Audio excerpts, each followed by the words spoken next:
記得細個嗰陣，每年我同阿妹都會跟住阿爸阿媽返大伯屋企過年。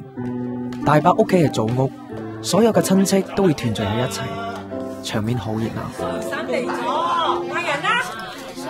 喂，你就記得你冇啊？嗌人啦！係。喂，冇大冇細啊，佢係你堂哥嚟㗎。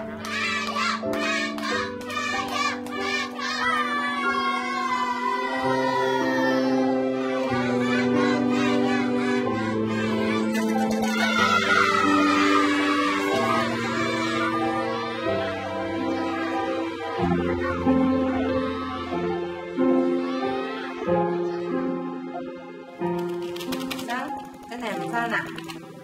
唔使問佢啦，你年年都唔跟我哋返老家玩，以後啊喺度街場啊遇到親戚都唔識啊，行啦！踏入社會之後，因為工作嘅需要，我改咗個英文名叫阿 Ben。憑住自己嘅努力，老闆越嚟越賞識我。直到舊年，公司嚟咗一位新同事阿 Ken， 我喺公司嘅地位開始動搖。我一做食肉雞俾你多，咁又點？老闆信我。阿 Ben、阿 Ken，你翻去過年先，過年後翻嚟，我整住你。阿爸阿媽年紀大啦，今年過年，我決定陪佢哋一齊翻家鄉。阿生啊，你咁耐冇翻老家，你認唔認得路啊？老豆，你放心啦，而家嘅時代係有 GPS 噶嘛。記得入屋要嗌人啊！知啦，媽。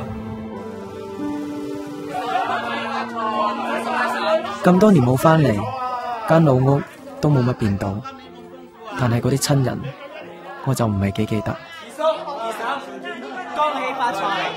恭喜發財！恭喜發財！細佬阿生啊！